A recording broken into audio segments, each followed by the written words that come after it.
We need a lot more unifying. We need a lot more unifying. See, I'm not better than you, and you're not better than me. And do you agree? There needs to be more empathy. I respect you.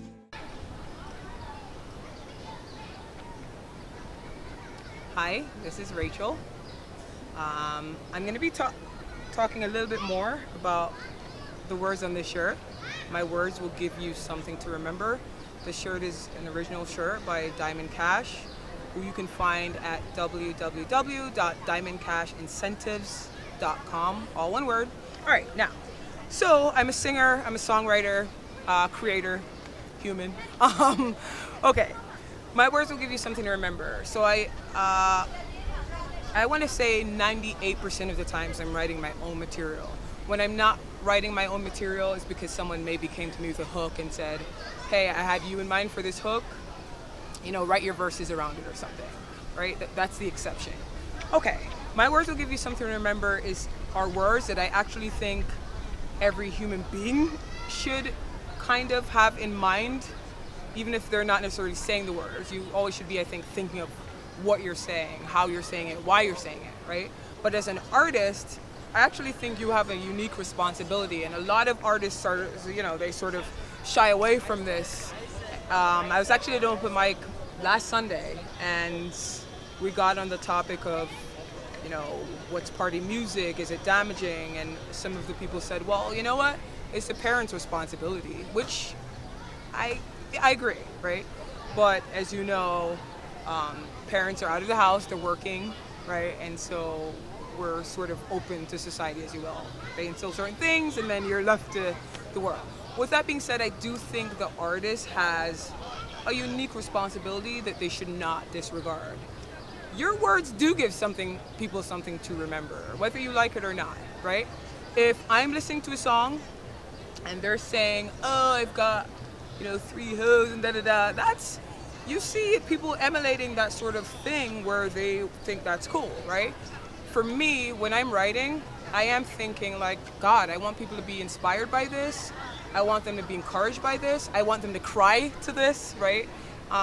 So for instance, I'll give you an example. I have a song called Better Days, which is on the very first project I released, Rachel Burrell, the storyteller. It was a 6-song EP, and I have a song called Better Days. And that EP really documented a lot of the things that I was going through, at that time. Heartbreak, struggle, love, heartbreak, pain, right? But I ended the EP with Better Days because at the end of the tunnel, there is a light at the end of the tunnel, and there are better days. But I remember singing that song. There's a part that says, so it goes, the chorus goes like this: better days are coming, that makes me feel so good. Put all my worries aside, break all these obstacles down. I won't run and hide. What I have is this moment. I remember singing that song, and there was this one lady who really stood out to me because she was dancing. She was dancing harder than anyone else. And she came up to me, and I've told this story before because it still touches me to this day. She came up to me at the end of the show, and she pulled off her wig, and she said, I've been going through chemo, and that song really touched me. She's like, I know you saw me dancing so hard, I know you saw me, but I've been going through chemo, and when I heard those words, better days are coming, it really touched something in me, and that's something that I still remember to this day, and that show was some years back. So when I'm saying you really need to be conscious of what you're putting out there, right? It's true.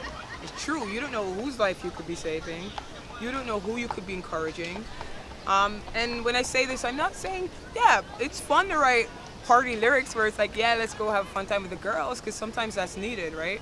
But what I'm saying too is whatever you're writing, you've got to understand that you're going to give someone something to remember. It could be good or it could be bad, right? And from one human being to another, right? You've got to start asking yourself, what kind of an impact am I leaving through my words? Because ultimately, everyone remembers that I have a dream speech years later. Why? Why, right? These are words that you hear quoted over and over again, I have a dream, I have a dream.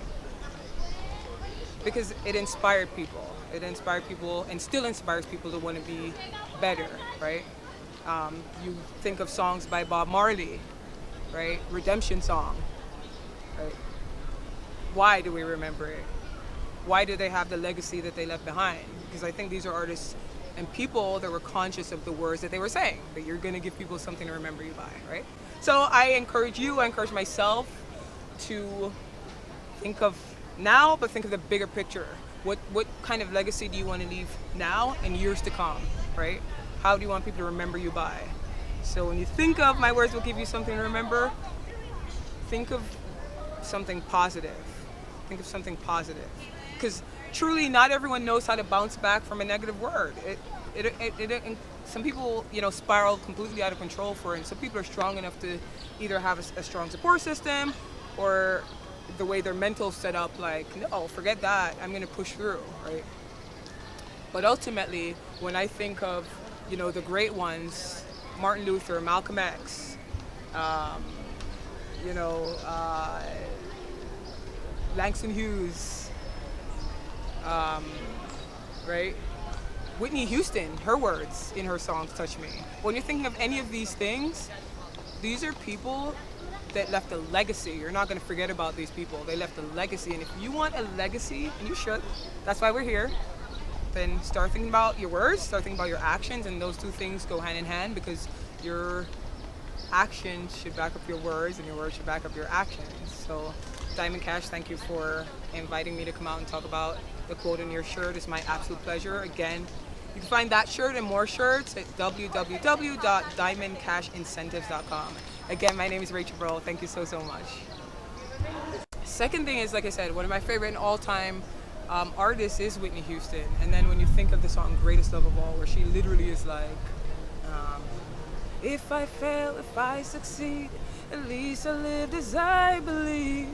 No matter what they take from me, they can't take away my dignity.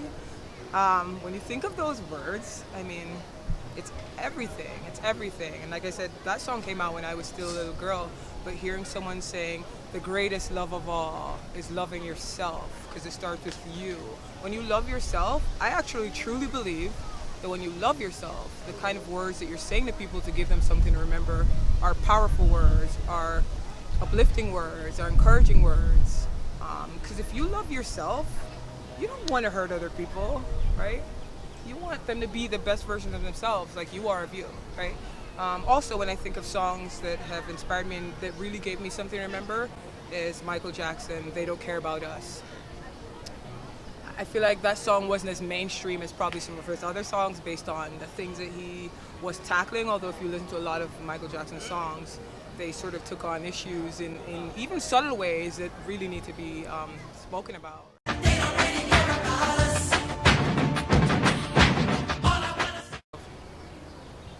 Several things come to mind when I think of that song. One, now we've really got to stick together.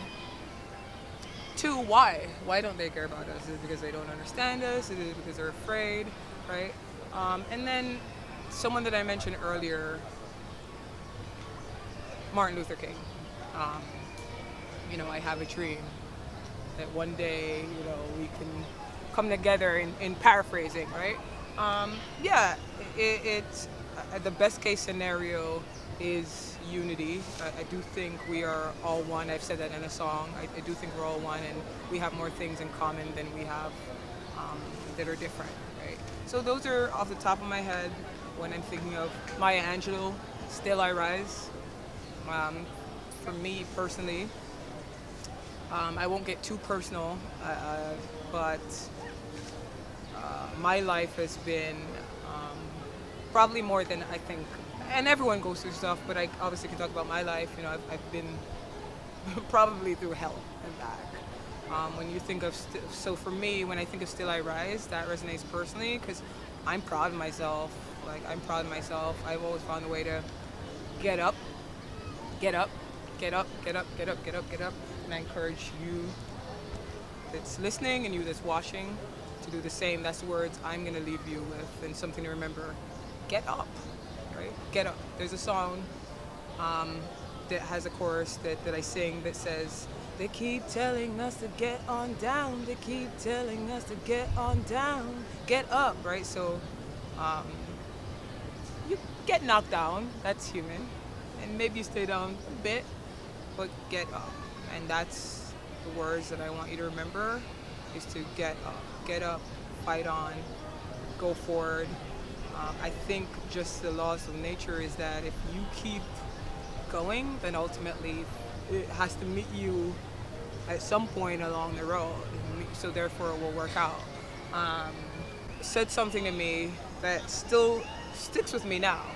I remember that's when I really started pursuing, like, the arts and finding myself, which one thing that I say a lot is art literally has saved my life. I think that if I didn't get involved in the arts in high school, I don't think I would be who I am now. With that being said, I remember when I started pursuing the arts and someone said to me, you're not gonna be anything. You think you're great, you're not gonna be anything. Someone who on paper should be close to me and probably should be saying the opposite, encouraging me. That's something, even when you think of my words will give you something to remember, they're positive words and they're negative words. So that's something where someone wasn't like, oh my God, Rachel, you're amazing. I don't know if I'm allowed to swear, but you're fantastic. You're the bomb. No, this was a case of where someone was like, you're not gonna make it. Who do you think you are? That still resonates with me now. Those were words that I still remember. Those words gave me something to remember. And it's something that still fuels me to this day. So you can choose to look at negative words that people say to you, and it can spiral you out of control on a downward spiral. You can use those words to uplift yourself, which is what I've been doing. It's been triggering me to push myself when I am feeling down, to say, you know what, this is what I'm going to do to show you and myself that I am freaking awesome and that I am worth something. So yeah.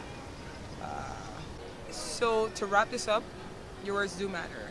And also there's responsibility on you to decide what to do with the words that people say to you. Because someone can speak life into you and say you're amazing, and you still don't believe it. So the words, what are you doing with them, right? Someone could say to you, you're worthless, you're not going to be anyone, like I've been told. And I didn't believe that. I didn't allow myself to believe that, which is why I keep going forward. Or people are saying, oh my God, you're still chasing that dream that just seems so big. You want to sing? You think you want to chase that dream that seems so big? It's usually people who are comfortable, and I'm not knocking anyone when I say this, obviously. It's usually people that are, though, comfortable with being ordinary. And so you have to surround yourself by people who want to be extraordinary. So that's something that I want you to remember. Surround yourself with people who you see are not content with being ordinary. They want to be extraordinary. When you want to be extraordinary, you're going to push further than the average person. You're going to get up even when you're tired. You're going to fall down, but you're going to get back up because you want to be extraordinary. So to sum it up, the power is in you, but with that being said, words matter because you've got to think of everyone's built differently. Some people take things really hard. Some people know how to dust it off. And the words that I want to leave you guys with is this. You are enough. You are enough. You always will be. You are made in the image that you should be. There was no mistake. And also, people are listening even if you think they're not listening. So you just never know, like I said, how what you're saying, what it might do for someone. They could literally be at their breaking point and you go to them and say, oh my God, you're so beautiful. Oh my God, I love your shirt. Oh my God, I think you're amazing, right? So the power's in you to change yourself and other people through words. So go forth and be great. Go forth and be great. That's it. Again, thank you, Diamond Cash. My name is Rachel Burell, R the Storyteller on Instagram, R the Storyteller, all one word. But just if you type in Rachel Burell on Google, you'll probably some video clips come up and connect. I always want to connect and meet and collaborate and share ideas. So thank you.